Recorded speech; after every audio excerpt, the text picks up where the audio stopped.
Oi.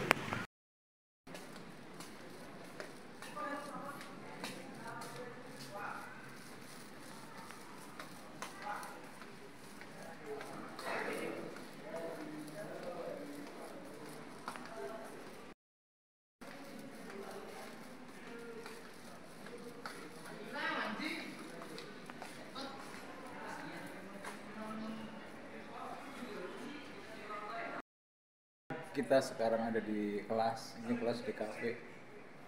Saya ngajar jadi guru praktek, guru produktif sebutannya. Dan di sini ini studionya ini karyanya murid-murid saya, desain elementer.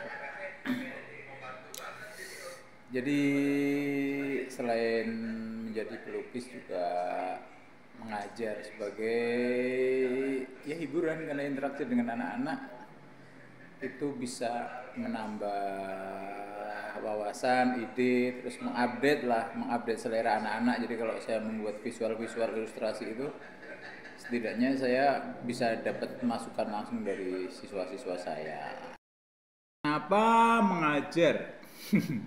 Itu bisa jadi pertanyaan yang muncul terhadap seniman yang seolah-olah udah putus asa menjual karya atau tidak eksis, terus kemudian memilih jadi pengajar.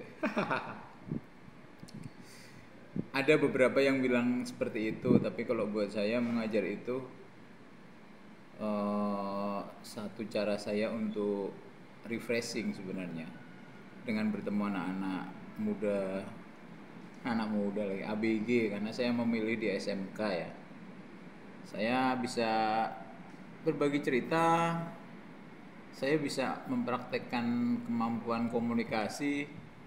Mengajar itu jangan salah loh, sebenarnya seniman itu punya potensi menjadi guru bagus. Kenapa saya bilang begitu? Karena ketika di KKN dulu, minat saya mengajar itu muncul karena di KKN. Pas KKN itu kita kan masuk ke sekolah ya, pengabdian ya, berinteraksi dengan murid SD, murid SMP, dan di situ saya menemukan keasikan. Seniman itu punya daya tahan untuk menjadi guru, terutama guru-guru praktek, guru-guru ya tetap guru seni lah ya, bukan guru matematika. Ya kalau dia jago matematika, mungkin matematikanya lebih asik dengan pendekatan seni gitu. Dengan sains itu akan menjadi asik ketika didekati dengan seni gitu misalnya. Jadi dari pengalaman saya KKN itu, saya kemudian merasa wah jadi guru asik. Padahal ketika saya dulu masuk ISI, awalnya itu saya milih ISI bukan IKIP. Masih IKIP ya, ketahuan umurnya kan. Iya, karena di IKIP langsung jadi guru, dan guru itu cupu menurut saya waktu itu. Ketika saya mahasiswa baru itu, mungkin pengalaman saya ketemu guru di SMSR itu, guru yang dari IKIP itu kok cupu-cupu ya. Kalau guru dari Sanggar sih keren, tapi guru yang dari lulusan pendidikan itu, keguruan itu kok aneh gitu. Teorinya juga gitu-gitu aja, apalagi praktek. Beda dari guru Sanggar gitu. Saya punya guru Sanggar itu, dia bisa langsung ngajar tekniknya seperti ini, teknik seperti ini. Jadi secara skill memang beda gitu. Nah sejak itu saya menganggap keguruan nggak asik, dan saya nggak mau jadi guru gitu.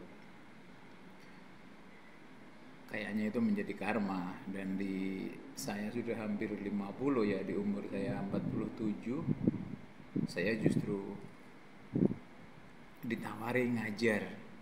Sebelumnya saya di tahun 2007 itu saya membuat komunitas namanya Kolektif RTJ. Waktu itu komunitas rumah tanpa jendela.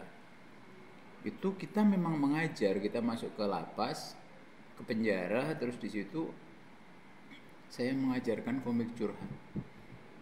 Mengajak anak-anak itu untuk menceritakan pengalaman hidupnya lewat komik.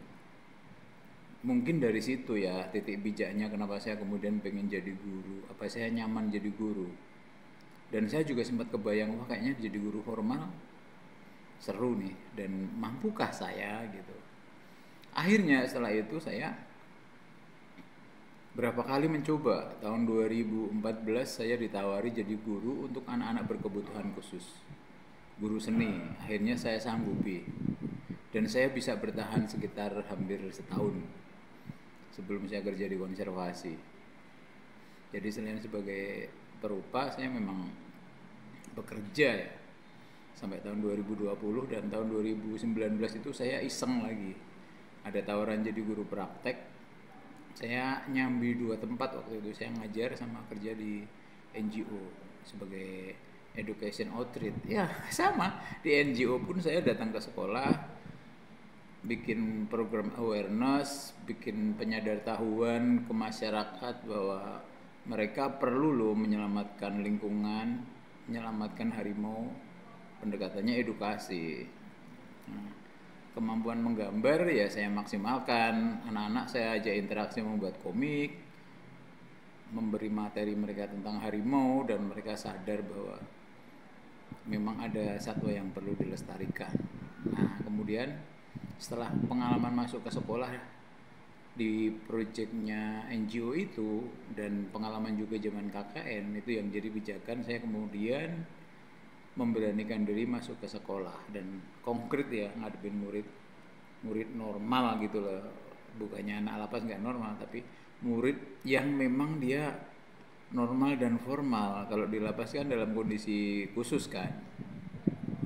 Saya mengajar praktek di kafe dan seru, nggak kerasa dari tahun 2019 sampai sekarang saya masih bertahan gitu. Jadi seniman sebenarnya sangat potensial untuk jadi guru.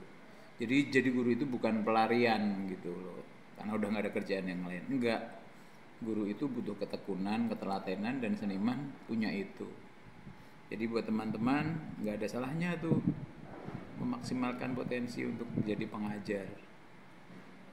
Selain untuk menyalurkan kesenangan, passion gitu ya, lumayan kan untuk bertahan hidup.